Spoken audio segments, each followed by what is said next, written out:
All right, last up in our Week 2 preview, another night game, another 7:30 game. We got Vanderbilt at Virginia Tech, 7:30 p.m. Eastern Time on ACC Network.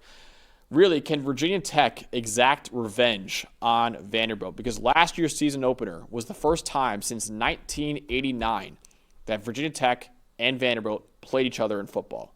Even though Virginia Tech entered that game as 13.5-point favorites, Vanderbilt announced itself to the college football world with a 34-27 victory. That game, Week 1 of last year, ultimately set the tone for how the 2024 season would go for both programs.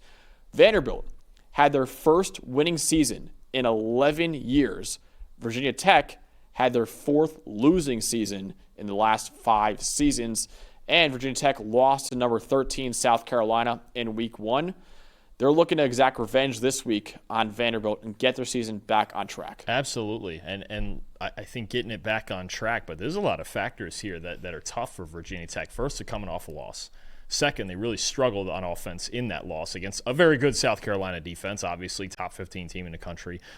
Third, you talk about this Vandy team and just what Diego Pavia and this team brings to the table, right? They pulled this upset. They beat Alabama, right? They were one of the stories, even though they were 7-6 at the end of it all, they were one of the stories of college football because, A, we don't see Vanderbilt do this very often, and B, it is an exciting team to watch, especially offensively, and they have a lot of pieces coming back. I'll tell you what, this is not a team I'm trying to play on. Actually, I should say, no, that was Sunday. They're on a day less rest. Yeah. And if there's a team or two in the country that I'm not trying to play with a rest disadvantage, well, Vanderbilt's one of them because they're going to come out running the football, too, with Pavia and Cedric Alexander. So tell me more about the Vanderbilt offense with Diego Pavia, who's one of the best quarterbacks in the country, and also Eli Stowers, who is, in our opinion, the best tight end in the country right now. So, first of all, to recap what Vanderbilt's offense is, it is run-heavy, it's option-heavy, it's extremely creative with Pavia, with Cedric Alexander, and then just all the motions and looks and options and everything they can throw at you. But what the difference in this game was last year, look, Vandy's going to run the ball. We know they're going to run the ball. They're going to run it well against most teams. If Pavia ends up slicing you up with his arm, you're done. Then you have a major two-threat because the way he can throw the ball vertically so perfectly matches what they're trying to do on the ground. That was the case when he was at New Mexico State. That's what happened last year at Vanderbilt, and that's what happened in this game against Virginia Tech last year. Is that he was able to take shots downfield, and Virginia Tech, even with a great pass rush that had Aeneas Peebles and Antoine Powell-Ryland and multiple NFL players, they didn't get to him enough. And because they didn't get to him, he absolutely tore him apart. In a clean pocket last year, max 94.4 passing grade, 2 big-time throws, 12.5-yard average depth of target. Everything in this game, Diego Pavia did what he wanted to do. Between running the football, scrambling when he was pressured, I believe they only sacked him, I want to say, twice in this game. And he was able to he had room to take shots downfield. This is a vertical offense. It's Eli Stowers. It's Junior Sherrill. It's Trey Richardson, the transfer, I believe, from D2 Washburn. He's an interesting player to me, too, that I like the way they used him last week as well. They've got experience on both sides of the ball, but especially on this offense with all the core pieces coming back. I think the passing game could be even better.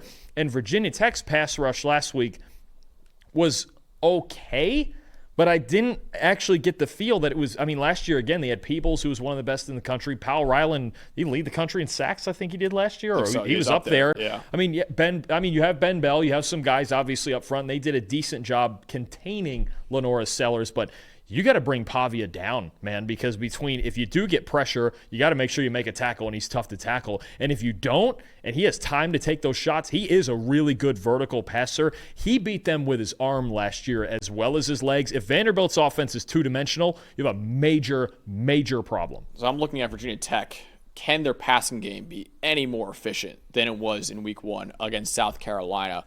Because they only had negative 0.140 EPA per pass, their worst single-game performance in a decade.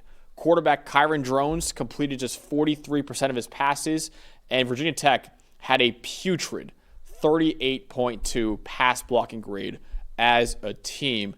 The good news for the Hokies is that the Commodores' defense is not nearly as stingy as the Gamecocks one.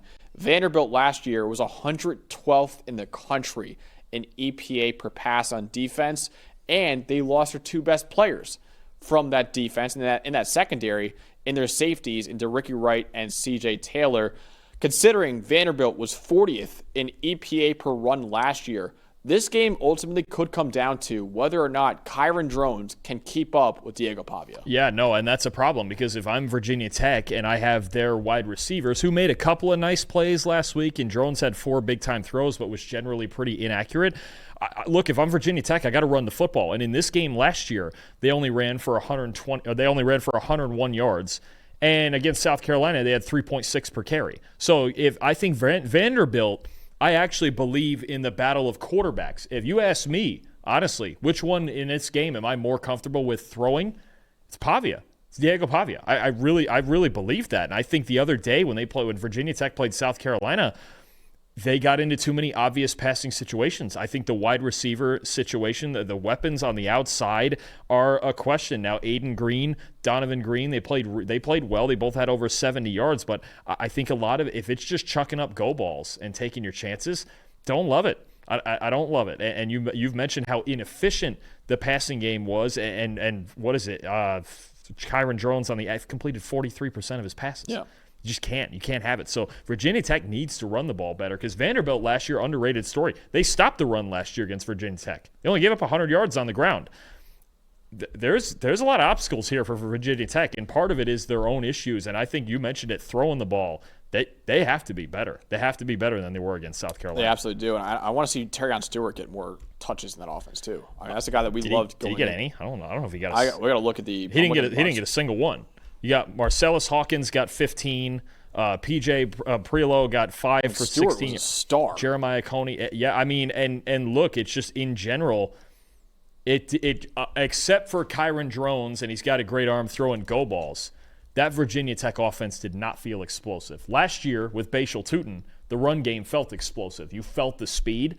I don't know if they have a ton of speed on this team. So he's actually hurt right now. That's why he didn't play. And they're encouraged by his process from his injury too. So he didn't play at all against South Carolina. So hopefully he's back this week against Virginia Tech. But that's a big return because I think that is pretty easily Virginia Tech's best running back if he's out there. I mean, he had like one of the highest forced tackle averages at Bowling Green that we've seen in PFF ever. Yeah. So I mean, I think he's a guy that definitely could make a huge difference for them. But really, that passing game is going to be a lot better, though, too. And I think it will be, Dawn, and we'll get into our predictions right now.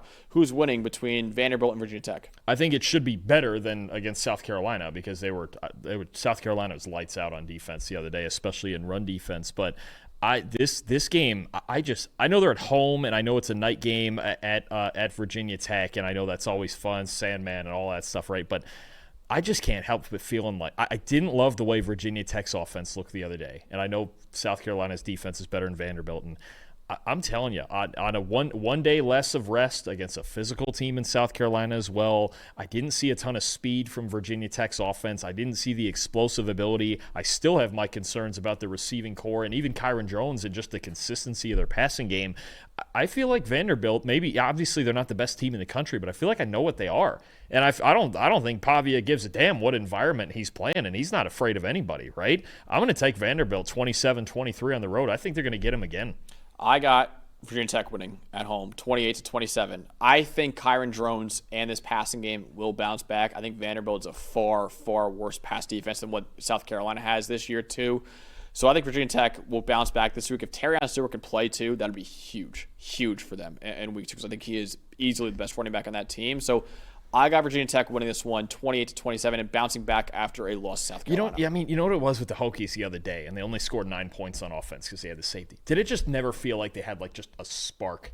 It just never felt like there was that one play that just, okay, now we're getting rolling here. We got the moment. There was a couple of goal balls that were like super contested, but it just never felt like there was that one minute to just where you go, okay, they're getting it. Maybe that's the momentum shift, right? It felt like they need a spark from somebody to just make some game-changing play, like some explosive play, and it felt like it never happened the other day. I will say the fact that they lost 24-11, but one of the touchdowns was a punt return too. So really, they were in that game with South Carolina. Yeah, so their defense kept them in it. Absolutely. And it's a tough offense to play against with Sellers and all that, but it just felt like offensively, it just never got untracked. It just never did. And for their sake, you hope it does this week against Vandy. But again, this is a team they lost to last year and they struggled with last year.